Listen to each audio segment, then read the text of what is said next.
వచ్చిన మీడియా మిత్రులకు, వేదిక మీద ఉన్నటువంటి విక్రమ్ గారికి, ఎస్జే సూర్య గారికి, తుషార్ గారికి అండ్ పృథ్వీరాజు గారికి, ఈ సినిమా డైరెక్టర్ అరుణ్ కుమార్ గారికి, మ్యూజిక్ డైరెక్టర్ జీవి ప్రకాష్, ప్రొడ్యూసర్స్ సిబు గారికి, వాళ్ళ మిస్సెస్ రియా సిబు గారికి, వీళ్ళు ఎంతో కష్టపడి ఇప్పటివరకు విక్రమ్ బ్యానర్లో వాళ్ళు ఇది థర్డ్ ఫిల్మ్ అనుకుంటా.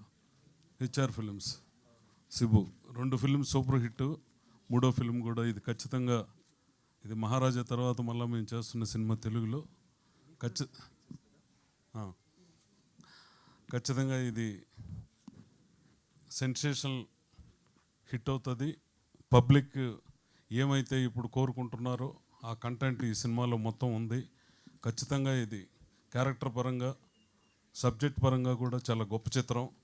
ఖచ్చితంగా ఎంటైర్ వరల్డ్లో ఈ సినిమా చాలా పెద్ద హిట్ అవుతుందని, అలాగే టీం అంతా డే అండ్ నైట్ కష్టపడ్డారు. నిన్న చెన్నై ఫంక్షన్లో కూడా సూర్య గారు చూశాను. మదురైలో వర్షాలు వస్తే కూడా అక్కడే ఉండి ఆ మూడు పోతుందని బ్రేక్ చేయకుండా కంటిన్యూ చేసాం. అయినా సరే అది చాలా కష్టంతో కూడుకున్నటువంటి సినిమా ఇది. కెమెరామెన్ వీళ్ళందరూ చాలా కష్టపడి వర్క్ చేశారు.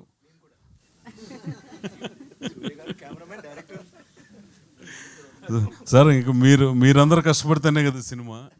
డైరెక్టర్ది ఏముంటుంది ఇక్కడ? డైరెక్టర్ చెప్పినట్టు మీరు చేస్తూ ఉంటారు. మీరు క్యారెక్టర్లో జనరల్గా ప్రతి సినిమాలో మీకంటూ ఒక క్రియేషన్ ఏర్పాటు చేసుకున్నారు. సూర్య గారు ఒక క్రియేషన్ ఏర్పాటు చేసుకున్నారు. ఆయన చాలా బాకీ ఉన్నారు నాకు. అది మా ఇద్దరికే లెక్క తెలుసు. అది ఆల్రెడీ ఇప్పుడే ఒక అండర్స్టాండింగ్కి వచ్చాం. సూర్య గారు ఆయన విలన్గా ఇంట్రొడ్యూస్ చేసింది నేనే. అందువల్ల అది స్టార్టింగ్ నుంచి ఇప్పటి వరకు రెమ్యునరేషన్లో నాకు కంపల్సరీ డబ్బు ఇవ్వాలి. ఆయన ఇవ్వాలి సార్.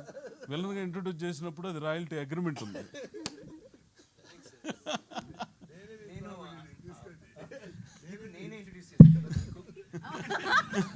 ఇది బాగుంది విక్రమ్ గారు. నేను మళ్ళీ ఇంట్రడ్యూస్ చేశాను కదా, నాకు మీరు పే చేయాలంటున్నారు.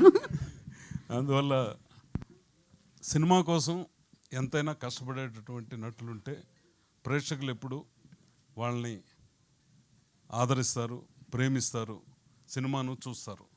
సినిమా కోసం కష్టపడేటటువంటి తరం ఇదంతా వీళ్ళని చూసి ఫ్యూచర్లో రాబోయే తరం చాలా నేర్చుకుంటే వాళ్ళందరికి కూడా చాలా చాలా మంచిది.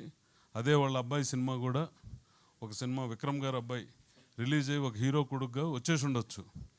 అయినా సరే నాకు తెలిసి ఒక 100 సినిమాలు 100 సబ్జెక్టులు ఏదో రిజెక్ట్ చేసినట్టున్నారు నాకు తెలిసి, తమిళ్లో ఎంక్వైరీ చేస్తే.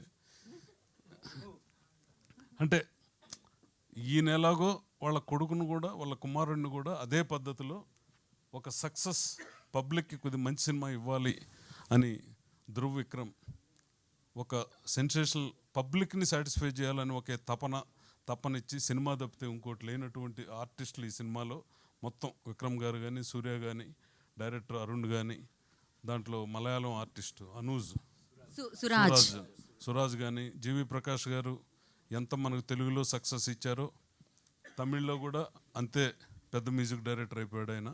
ఖచ్చితంగా ఇది అన్ని రకాల ప్రేక్షకుల్ని, అన్ని వర్గాల్ని ఇది ఖచ్చితంగా ఆదరిస్తుంది. 4 సినిమాలు వచ్చినా, 5 సినిమాలు వచ్చినా చూసేదానికి పబ్లిక్ ఉన్నారు. ఆ పబ్లిక్కి నచ్చే సినిమా తీస్తే ఒకే నెలలో 5 సినిమాలైనా ఆడతాయి, ఒకే నెలలో 10 సినిమాలైనా ఆడతాయి. మనం మంచి సినిమా తీనప్పుడు ఎన్ని సినిమాలైనా జనం చూసేదానికి ఇప్పుడు సిద్ధంగా లేరు. వాళ్ళ టైంని 2.5 hours మనం తీసుకున్నప్పుడు వాళ్ళు సాటిస్ఫై అయితే ఖచ్చితంగా మార్నింగ్ షోనిచ్చి సెకండ్ షోకే విపరీతమైన రెవెన్యూ పెరిగిపోయిన రోజులు వచ్చేసాయి. ఇప్పుడు మౌత్ టాక్ ఏం అవసరం లేదు. ఒక సినిమా చూసిన వ్యక్తి ఒక పోస్ట్తో వైరల్ అయిపోతుంది. మార్నింగ్ షోకి ఉండే దీనికి సెకండ్ షోకి ఉండేదానికే మారిపోయిన కాలం ఇది.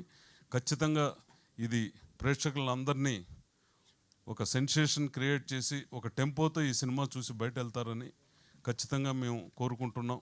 అలాగే కష్టపడి తీసినటువంటి ప్రొడ్యూసర్స్కి కానీ, దాంట్లో నటించిన ఆర్టిస్టులందరికీ పేరు పేరున మంచి పేరు రావాలని, అందరికీ దీంతోపాటు ప్రొడ్యూసర్లకు కూడా డబ్బు రావాలని మనస్ఫూర్తిగా కోరుకుంటూ, మీరు దీన్ని ముందుకు తీసుకెళ్లాల్సిన అవసరం ప్రింట్ మీడియా, ఎలక్ట్రానిక్ మీడియా మీ చేతుల్లో ఉంది.